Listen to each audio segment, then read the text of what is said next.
We're starting our series of Alliance Live, where we visit with our investors or members of the Alliance and talk about their organizations. And today we are with Rose Powell, who's chairman of the board of the Tri-State Food Pantry here in Dade County.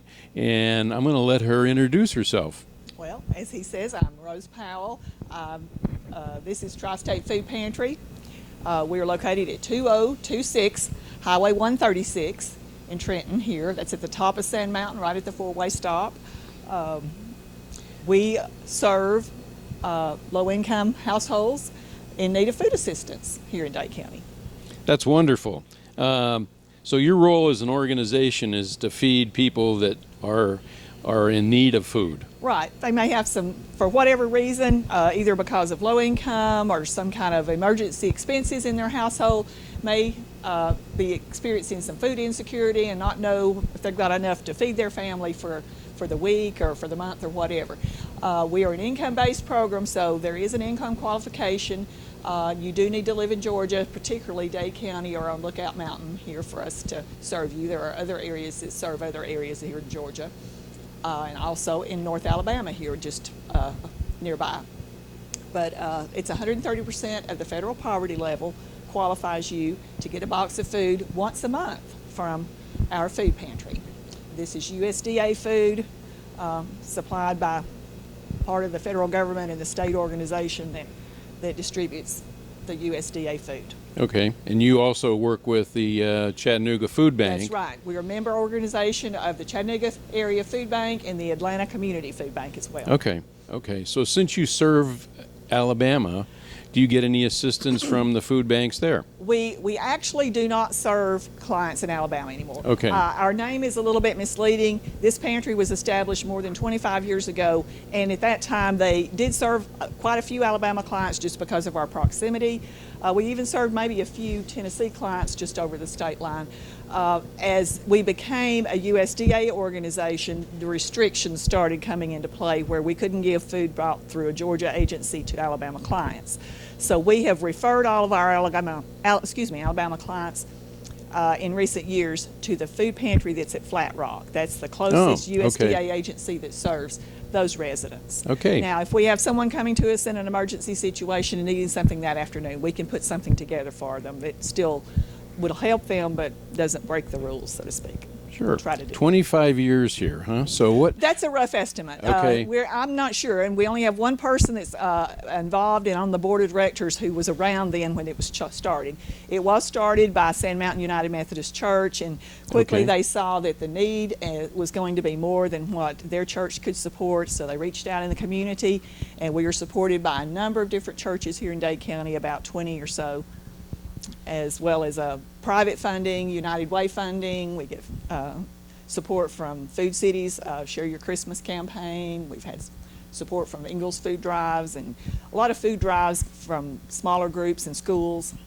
So you get your food from the food bank, from food drives Majority of it comes from people the food do, banks. and people individually dropping off food. Some of that does happen, yes. And we and appreciate and use it all. Okay, and financial contributions too, where you can buy food as well. Yes, and really that is the best way for people to help the food pantry. Instead of organizing a food drive for your church or your little organization, if you want to collect funds and give to us, we can buy a whole lot more food with that at the food banks because they have the purchasing power, or else they're buying USDA food, and a can of corn or green beans like we have on our packing line right here that might run close to $1 in a grocery store is going to cost us anywhere from 16 to 18 cents for that can. Very good. The money goes a lot farther.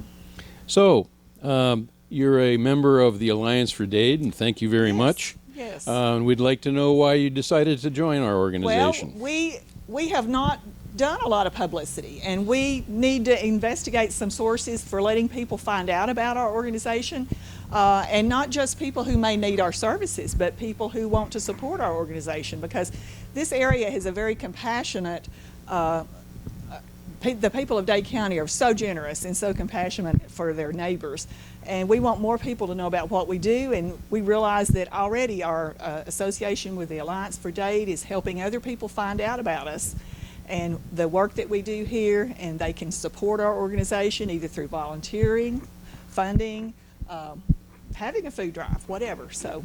Okay, well, very good. I'm glad you are a member of the Alliance. Yes.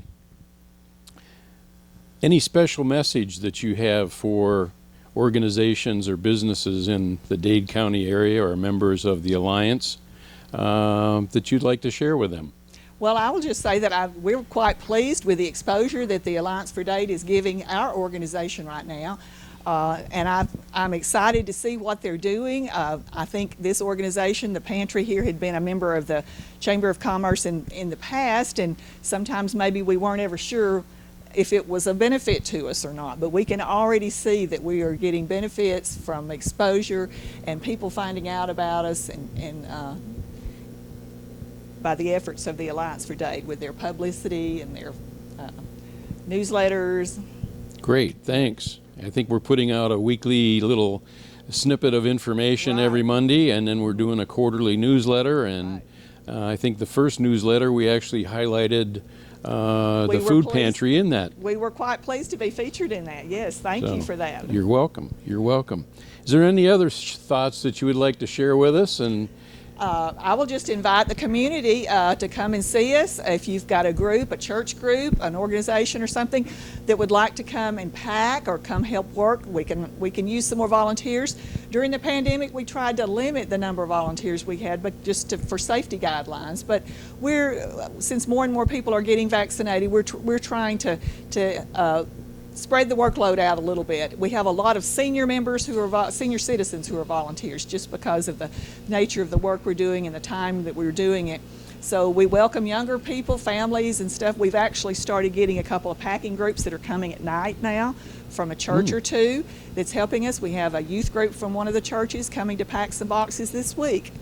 So that's helping us spread the workload out for some of us older people that have worked for a number of years here and can't lift those boxes quite as well. So we invite you to volunteer. We invite you to support us and find out more about Tri-State Food Pantry. Rose, thank you very much for your time today. We appreciate you being an investor in the Alliance, and hopefully you will continue to receive benefits from being part of our organization. Thank you. Thank you for joining us in Alliance Live.